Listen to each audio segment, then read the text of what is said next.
ಒಗ್ಗೂಡಿಸಬೇಕು. ಆಗ ಶಕ್ತಿ ಇರುತ್ತೆ. ನೀವು 101 ಜಾತಿ 101 ಬಾಗಿಲಾದ್ರೆ ಏನು ಮಾಡೋಕ್ಕಾಗಲ್ಲ. ಯಾಕಂದ್ರೆ ಅತಿ ದೊಡ್ಡದಿದ್ರೆ ಅದ್ರ ಲಾಭ ಪಡಿಬೇಕಲ್ಲ.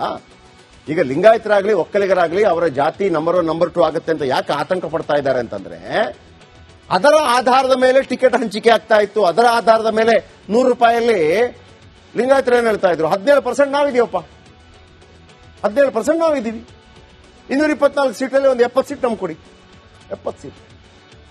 ಹಾಗಿದ್ರೆ ಪರಿಶಿಷ್ಟ ಜಾತಿಯವರು ಎಷ್ಟು ಕೇಳಬೇಕು? ಎಷ್ಟಾಯ್ತು ಪರ್ಸೆಂಟೇಜು? 1.25 ಕೋಟಿ ಹತ್ರ ಅಂತಂದ್ರೆ ಪರಿಶಿಷ್ಟ ಜಾತಿಯವರೇ ಕೇಳಬೇಕಲ್ಲ, ನಮಗೊಂದು 90 ಸೀಟ್ ಕೊಡಿ ಅಂತ.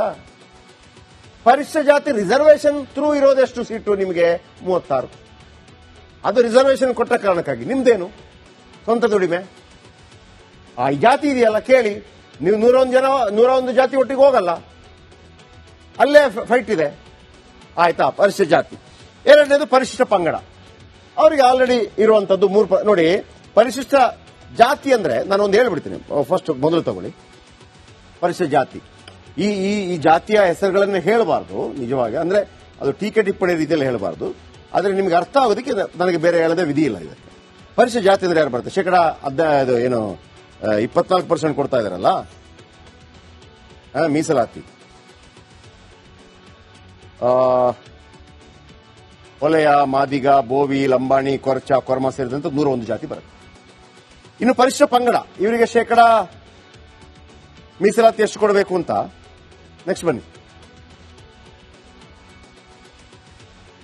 9.95 ಮೀಸಲಾತಿ ಆಲ್ರೆಡಿ ಇದೆ, ಅಷ್ಟೇ ಇರಬೇಕು ಅಂತಿದೆ. 42 ಲಕ್ಷ ಜನ ಇದ್ದಾರೆ. ವಾಲ್ಮೀಕಿ, ನಾಯಕ, ಸೋಲಿಗರು, ಕುರುಮಾನ್ ಸೇರಿದಂತೆ 50 ಜಾತಿಗಳಿವೆ. 50 ಜಾತಿಗಳು, ಪರಿಶಿಷ್ಟ ಜಾತಿ ಮತ್ತು ಪರಿಶಿಷ್ಟ ಪಂಗಡ. ನೆಕ್ಸ್ಟ್ ಸ್ಟೋರಿ, ಪ್ರವರ್ಗ 1A. ಪ್ರವರ್ಗ 1A ಇವರಿಗೆ 4% ಈಗ ಇದೆ. ಶಿಫಾರಸು 6% ಕೊಡಿ ಅಂತಿದೆ, 2% ಜಾಸ್ತಿ ಮಾಡಿ ಅಂತ ಹೇಳಿ. 34 ಲಕ್ಷ ಜನ ಬರ್ತಾರೆ ಇವರು ಪ್ರವರ್ಗ. ಯಾರು ಬರ್ತಾರೆ ಇದರಲ್ಲಿ? ಗಂಗಾ ಮತಸ್ಥ, ಉಪ್ಪಾರ, ಗೊಲ್ಲ ಸೇರಿದಂತೆ 95 ಜಾತಿಗಳು 34 ಲಕ್ಷದಲ್ಲಿ ಬರ್ತಾರೆ. ಇದನ್ನ ಅತಿ ಹಿಂದುಳಿದ ಜಾತಿ ಅಂತ ಕರೆಯಲಾಗುತ್ತೆ. ಅಂದ್ರೆ ಕೆಲವರಿಗೆ ಜಾತಿ ಇಲ್ಲ, ನಾನು ಹೇಳಿದ್ನಲ್ವಾ, ಸಿಕ್ಕೇ ಇಲ್ಲ ನಿಮ್ ಜಾತಿ ಅವ್ರಿಗೆ ಗೊತ್ತಿಲ್ಲ ಪಾಪ. ಇವರಿಗೆ 4-6% ಲಾಭ ಆಗುತ್ತೆ ಇವರಿಗೆ. ನೆಕ್ಸ್ಟ್ ಬನ್ನಿ. ಪ್ರಾಬ್ಲಮ್ ಆಗೋದಿಲ್ಲ ಒಂದೇ ಕಡೆ. ಪ್ರವರ್ಗ 2A ಜನಸಂಖ್ಯೆ 77 ಲಕ್ಷ, ಮೀಸಲಾತಿ 15% ಇಂದ 5% ಕಡಿಮೆ ಮಾಡಿ. ಇದೊಂದೇ ಕಿರಿಕಿರಿ. ಯಾರಿದ್ದಾರೆ ಇದರಲ್ಲಿ? ಸಿದ್ದರಾಮಯ್ಯನವರು ಇಲ್ಲೊಂದು ಕಡೆ ಸೇಫ್ ಆಗ್ತಾರೆ, ಅಥವಾ ತಮ್ಮದೇ ಸಮುದಾಯದವರಿಂದ ಬೈಗುಳಕ್ಕೂ ಒಳಗಾಗಬಹುದು, ಗೊತ್ತಿಲ್ಲ. ಯಾರಿದ್ದಾರೆ? ಕುರುಬರಿದ್ದಾರೆ, ಈಡಿಗರಿದ್ದಾರೆ, ವಿಶ್ವಕರ್ಮ ಇದ್ದಾರೆ. ಕುರುಬ ಅಂದ್ರೆ ನಿಮ್ಗೆ ಗೊತ್ತಿದೆ, ಕುರುಬ ಸಮುದಾಯ. ಈಡಿಗ ಅಂದ್ರೆ ಗೊತ್ತಿದೆ, ಈಡಿಗ ಅಂತಂದ್ರೆ ಬಿಲ್ಲವ ಸಮುದಾಯ. ಈಗ ಮಧು ಬಂಗಾರಪ್ಪ, ಆಮೇಲೆ ಪೂಜಾರಿ, ಇವರೆಲ್ಲ ಈ ಇದಕ್ಕೆ ಬರ್ತಾರೆ. ವಿಶ್ವಕರ್ಮ ನಿಮಗೆ ಆಚಾರಿ ಅಂಡ್ ಬಡಗೇರ್, ಆಮೇಲೆ ನಿಮಗೆ ಕೆಪಿ ನಂಜುಂಡಿ, ಇವರೆಲ್ಲ. ಕುಂಬಾರರು, ಮಡಕೆ ಮಾಡೋರು, ಸವಿತಾ ಸಮಾಜ ಹೇರ್ ಕಟ್ಟಿಂಗ್ ಇದೆಲ್ಲ ಆತರ. ದೇವಾಂಗ, ವಾದ್ಯ ಇದರದೆಲ್ಲ, ನೇಕಾರರು, ನೂಲು ನೇಯುವವರು, ಇವರು 77 ಲಕ್ಷ ಇದ್ದಾರೆ. ಅವರಿಗೆ 15ರಿಂದ 10% ಕಡಿಮೆ ಮಾಡಿದ್ದಾರೆ. ಇದು ಯಾಕೆ ಅಂತ ಗೊತ್ತಾಗ್ತಾ ಇಲ್ಲ ಈಗ ಇವರು ಏನ್ ಮಾತಾಡ್ತಾರೆ ಅಂತ. ಆಮೇಲೆ ಹಿಂದುಳಿದ ವರ್ಗಗಳ ಪ್ರವರ್ಗ 2B, ಮುಸ್ಲಿಮರು, ಬಹಳ ಮುಖ್ಯವಾಗಿ ಮುಸ್ಲಿಮರು. ಇಲ್ಲಿ ಇದು 3A ಒಕ್ಕಲಿಗರು. ಇಲ್ಲಿ ಶೇಕಡ 4% ಇಂದ ಶೇಕಡ 7%ಗೆ ಶಿಫಾರಸು ಮಾಡಿದ್ದಾರೆ. ಇದರಲ್ಲಿ ಒಕ್ಕಲಿಗರು ಅಂತಂದ್ರೆ ಎಲ್ಲರೂ ಬರ್ತಾರೆ. ಒಕ್ಕಲಿಗ, ರೆಡ್ಡಿ, ಬಲಿಜ, ಬಂಟ, ಕೊಡವ ಜಾತಿ ಸೇರಿ 12 ಜಾತಿಗಳು 72 ಲಕ್ಷ. ಈಗ ಇಲ್ಲಿ ಏನಾಗಿದೆ, ಒಕ್ಕಲಿಗರು ನಾಳೆ ಮೀಟಿಂಗ್ ಮಾಡಿಬಿಟ್ಟಿದ್ದು ಬೇಡ ಅಂತ ಹೇಳ್ತಾರಾ? ಯಾಕೆ 4% 7% ಬೇಡವಾ? ಇದು ಪ್ರಶ್ನೆ ಬರೋದು. ನಾನು ಮೊನ್ನೆಯಿಂದ ಹೇಳ್ತಾ ಇದ್ದೀನಿ ನೋಡಿ, ಜಾತಿ ಗಣತಿ ಲೀಕ್ ಆಗುವಾಗ ಒಂದು ಇವರ ಹೋರಾಟಗಳು, ಅದು ಒಮ್ಮೆ ಟೇಬಲ್ ಆದ ನಂತರ ಬೇರೆ ಆಗುತ್ತೆ. ಈಗ ಒಕ್ಕಲಿಗರು ಏನಂತ ಫೈಟ್ ಮಾಡಬೇಕು?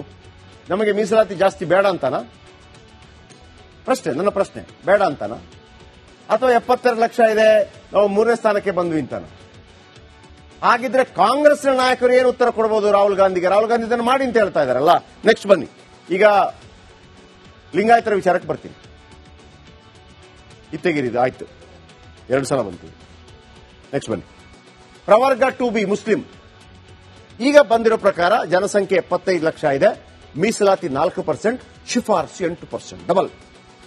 ಡಬಲ್ ಈಗ ಲಿಂಗಾಯತರು ಮತ್ತು ವೀರಶೈವ ಲಿಂಗಾಯತರು ಜೊತೆಯಾಗಿ ಕೌಂಟ್ ಮಾಡಿದ್ರೆ ಅವರು ನಂಬರ್ 1 ಜಾತಿ ಆಗ್ತಾರೆ, ಮುಸ್ಲಿಮರು 2 ಆಗ್ತಾರೆ, 3ನೇದು ಒಕ್ಕಲಿಗರಾಗ್ತಾರೆ. ಒಕ್ಕಲಿಗರಿಗಿರುವಂತ ಯಾವ್ದಾದ್ರು ನೋವಿದ್ರೆ ಅದೊಂದಿರಬಹುದು. ಆದ್ರೆ ನಿಮಗೆ ಮೀಸಲಾತಿ ಜಾಸ್ತಿ ಸಿಗ್ತಾ ಇದೆ. ಕುವೆಂಪು ಅವರ ಮಗ ಪೂರ್ಣಚಂದ್ರ ತೇಜಸ್ವಿ ಒಂದು ಮಾತನ್ನು ಹೇಳಿದ್ರು, ಭಾರತದಲ್ಲಿ ಮಾತ್ರ ಎಲ್ಲ ಕಡೆ ನಾವು ಮುಂದುವರಿಬೇಕು ಅಂತ ಹೋರಾಟ ಇದ್ರೆ, ಭಾರತದಲ್ಲಿ ಮಾತ್ರ ನಾವು ಹಿಂದುಳಿಬೇಕು ಅಂತ ಹೋರಾಟ, ಹಿಂದಕ್ಕೋಡಲು ಬಡವರಾಗೋದಕ್ಕೆ ಹೋರಾಟ ಅಂತ ಪೂರ್ಣಚಂದ್ರ ತೇಜಸ್ವಿ ಅವರು ಹೇಳಿದ್ರು. ಭಾರತದಲ್ಲಿ ಮಾತ್ರ ನಾವು ಅಂದ್ರೆ ನೋಡಿ, ಎಲ್ಲರೂ ಆಗಲ್ವಾ, ಒಳ್ಳೆ ಕಲಿಬೇಕು, ಒಳ್ಳೆ ಹುಷಾರಾಗಬೇಕು, ಮತ್ತೊಂದಾಗಬೇಕು, ಮಗದೊಂದಾಗಬೇಕು, ಕಾರ್ ತಗೋಬೇಕು, ಮತ್ತೊಂದು ತಗೋಬೇಕು, ಬಡವರಾಗೋಣ ಬಾ. ಭಾರತದಲ್ಲಿ ಮಾತ್ರ ಬಡವರಾಗೋಣ ಬಾ ಸ್ಕೀಮು. ಅಯ್ಯಪ್ಪ, ಜನಸಂಖ್ಯೆ 81, ಲಿಂಗಾಯತರು 5% ಇದೆ, 8% ಆಗಿದೆ, ಒಟ್ಟು 81 ಲಕ್ಷ ಆಗುತ್ತೆ. ನಂಬರ್ 1. ನನ್ನ ಪ್ರಕಾರ ಲಿಂಗಾಯತರು ಕೆಮ್ಮಂಗಿಲ್ಲ. ಈಗ ವೀರಶೈವ ಮತ್ತು ಲಿಂಗಾಯತ ಆಲ್ರೆಡಿ ಅವರಲ್ಲಿ ಇರುವಂತದ್ದೇ. ಅವರು ಅದನ್ನ ನೀವು ಡಿವೈಡ್ ಮಾಡಿದ್ರಿ ಅಂತ ಕೇಳ್ತಾರೆ, ಅದನ್ನು ಉಳಿದವರು ಕೇಳಬಹುದೇ? ಅಲ್ಲಿರೋದೇ ವೀರಶೈವ ಲಿಂಗಾಯತ ಮಹಾಸಭಾ, ಅಖಿಲ ಭಾರತ ವೀರಶೈವ ಲಿಂಗಾಯತ ಮಹಾಸಭಾ, ಎಲ್ಲರೂ ಒಂದೇ ಅನ್ನುವಂಥ ರೀತಿಯಲ್ಲಿ ಬರುತ್ತೆ. ಅಲ್ಲಿ 2 ಸಣ್ಣ ಒಂದು ಇದು ಬರ್ತದೆ. ಒಂದು ನಮ್ಮ ಪ್ರಮುಖರು ರೇಣುಕಾಚಾರ್ಯ, ಇಲ್ಲ ಯಾರು ಬಸವಣ್ಣ, ಈ ತರ ಬಂದಾಗ ಒಂದು ಸಣ್ಣ ಪುಟ್ಟ ಅದೆಲ್ಲ ಅಡ್ಜಸ್ಟ್ ಮಾಡ್ಕೊಂಡು ಹೋಗ್ತಾರೆ. ಅಲ್ಲಿ ಈಗ ಹಿಂದೂಗಳು ಅಂತ ಹೇಳುವಾಗ ಶೈವ ಆರಾಧಕರು ಮಾತ್ರ ಹಿಂದೂಗಳು, ವೈಷ್ಣವ ಆರಾಧಕರು ಮಾತ್ರ ಹಿಂದೂಗಳು, ಏನು ಶಕ್ತಿ ಆರಾಧಕರು ಮಾತ್ರ, ಹಂಗೇನಿಲ್ಲ, ಎಲ್ಲ ಹಿಂದೂಗಳೇ ಬರುತ್ತಲ್ಲ, ಹಂಗೇನೆ ಆಯ್ತಾ. ಪ್ರಾಬ್ಲಮ್ ಆಗೋದು ಶೇಕಡ 2A ಅವ್ರಿಗೆ ಏನ್ ಮಾಡ್ತಾರೆ ಅನ್ನೋದು ಮಾತ್ರ ನನಗಿರುವಂತ ಕುತೂಹಲ. ಬಹುಶಃ ನನಗನ್ಸತ್ತೆ ಈಗೇನು ಜಾಸ್ತಿ ಕೊಟ್ಟಿದ್ದಾರೆ ಲಿಂಗಾಯತರಿಗೆ 5-8% ಕೊಟ್ಟಿದಾರಲ್ಲ, 1.5% ತೆಗಿತಾರೆ.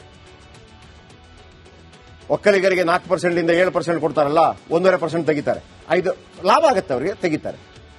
ಆಮೇಲೆ ಮುಸ್ಲಿಮರಿಗೆ 4-8% ತೆಗಿತಾರಲ್ಲ, 2% ತೆಗಿತಾರೆ. ಎಷ್ಟಾಯ್ತು? ಒಟ್ಟು 5% ಉಳಿತಾ? ಆ 5% ಹಿಂದುಳಿದ ವರ್ಗಗಳ ಪರವರ್ಗ 2Aಗೆ ಹಾಕಿಬಿಟ್ರೆ ಅಲ್ಲಿಗೆ ಇಶ್ಯೂ ಮುಗೀತು. ಆದ್ರೆ ಒಂದು ನೆನಪಿಟ್ಕೊಳ್ಳಿ ವೀಕ್ಷಕರೇ, ಇಲ್ಲಿ ಟೋಟಲ್ ಅರ್ಥ ಆಗೋದು ಸ್ವಲ್ಪ ಕಷ್ಟ ಇದೆ. ಸಾಧಾರಣವಾಗಿ ಮೀಸಲಾತಿ ಕೊಡೋದಕ್ಕೆ ಅವಕಾಶ ಇರೋದು 50%. ಸಿದ್ದರಾಮಯ್ಯನವರು ಈ ಹಿಂದುಳಿದ ವರ್ಗಗಳ ಆಯೋಗ ಕೊಡುವಂತ ಶಿಫಾರಸಿನ ಪ್ರಕಾರ 68% ಮೀಸಲಾತಿ ಕೊಡಬೇಕಾಗುತ್ತೆ. 18% ಎಲ್ಲಿಂದ ತರ್ತೀರಿ? ಮೊನ್ನೆಯಿಂದ ಹೇಳ್ತಾ ಇದ್ದೀನಿ ನಾನು. ಎಲ್ಲಿಂದ ತರ್ತೀರಿ? ಕೋರ್ಟ್ಗೆ ಹೋಗ್ತಾರೆ. ಕೋರ್ಟ್ ಏನ್ ಹೇಳುತ್ತೆ? ಏನಪ್ಪಾ ಅಂತ ಕೇಳುತ್ತೆ. ಸ್ವಾಮಿ 816 ಹಿಂದುಳಿದ ವರ್ಗ ಇದೆ, ಅದರಲ್ಲಿ 464 ಅತಿ ಹಿಂದುಳಿದ ವರ್ಗ, ಅವರಿಗೆ ಜಾತಿ ಯಾವುದು ಅಂತ ಗೊತ್ತಿಲ್ಲ. ಹೌದಾ? ಅವರನ್ನು ನಾನು ಫಸ್ಟ್ ಕನ್ಸಿಡರ್ ಮಾಡೋದು ಅಂತ ಸುಪ್ರೀಂ ಕೋರ್ಟ್ ಹೇಳುತ್ತೆ. ಏನ್ ಮಾಡಬೇಕು? ಹೇಳ್ತೀವಲ್ಲ, ತುಂಬಾ ಹಸಿವೆಯಲ್ಲಿದ್ದಾನೆ ಸರ್, ಊಟ ಹಾಕಿ. ಅವಾಗ ಇವರು ಹೇಳ್ತಾರೆ, ಸರ್ ನಾನು ಮಾರ್ಮಿಕವಾಗಿ ಹೇಳ್ತಾ ಇದ್ದೀನಿ, ಸರ್ ಊಟ ಹಾಕೋದಕ್ಕೆ ನಮ್ಮಲ್ಲಿ ಊಟನೇ ಮುಗಿದೋಗಿದೆ ಅಂತ. ಹೌದಾ?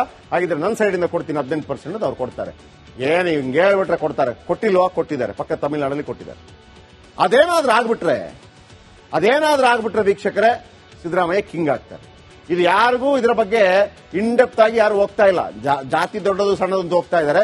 ಈ ಲಾಭ ಎಕ್ಸ್ಟ್ರಾ ಬರುವಂತ ಮೀಸಲಾತಿ ಇದೆಯಲ್ಲ, ಅದರ ಗರಿಷ್ಠ ಲಾಭವನ್ನು ಪಡೆಯುವಂತ ಪ್ರಯತ್ನವನ್ನು ಸಿದ್ದರಾಮಯ್ಯ ಮಾಡ್ತಾ ಇದ್ದಾರೆ ನನಗನಿಸ್ತಾ ಇದೆ. ಆಮೇಲೆ ನೋಡೋಣ.